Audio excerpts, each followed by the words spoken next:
எபேசியர் 5:2 சொல்கிறது, கிறிஸ்து நமக்காக நம் தேவனுடைய சுகந்த வாசனையான காணிக்கையாக பலியை ஒப்பு கொடுத்து நம்மில் அன்பு கூர்ந்தது போல நீங்களும் அன்பிலே நடந்து கொள்ளுங்கள். நல்லா கவனிச்சு பாருங்க. பொதுவா யூதர்கள் நினைச்சாங்க பலியும் காணிக்கையும் தேவனுக்கு பிரியம் என்று சொல்லி நினைத்தார்கள். அதனால அவங்க என்ன செய்வான்னு சொன்னா, பலியும் காணிக்கையும் ஆண்டவருக்கு படைப்பாங்க. அதே போலதான் இயேசுக்கு பிதா தன் சொந்த குமாரனை பலியாக இந்த ஒப்பு கொடுத்தார். சொந்த குமாரனை இந்த பூமிக்கு அனுப்பி பலியாக ஒப்பு கொடுத்தார். யோசிச்சு பாருங்க. இன்னைக்கு நம்ம பிள்ளை யாராவது ஒருத்தவங்க கேட்குறாங்கன்னா நம்ம கொடுத்துருவோமாங்க? கண்டிப்பாக கொடுக்க மாட்டோம். அட்லீஸ்ட் ஒரு வாரத்துக்கு குழந்தை வந்து இருக்கட்டும்னா கூட ஒரு வாரத்துக்கா அப்படின்னு நம்ம கேட்போம். யோசிச்சு பாருங்க.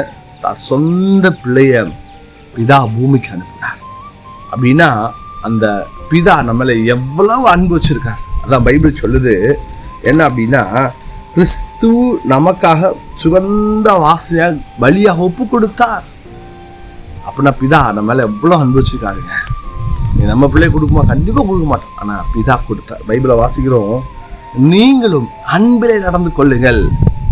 யோசிச்சு பாருங்க. நம்ம மற்றவங்க அன்பு செலுத்துறோமா? யாரோ ஒருத்தவங்க தப்பு செஞ்சுட்டாங்கன்னா நம்ம அதுக்கு நம்ம என்ன செய்யறோம்? மறுபடியும் திருப்பி செலுத்துகிறோம். இவனுக்கு விதமா பண்ணிட்டா நான் அவனுக்கு விதமா பண்ணுன்னு சொல்லி செய்யறோம். ஆனா பிதா அப்படி நினைச்சுதானா இந்த பூமிக்கு குமாரன் அனுப்பிச்சிருக்க மாட்டார். அவர் நம்மில் அன்பு கூர்ந்தது போல நாம் மற்றவர்களுக்கு அன்பு கூறுவோம்.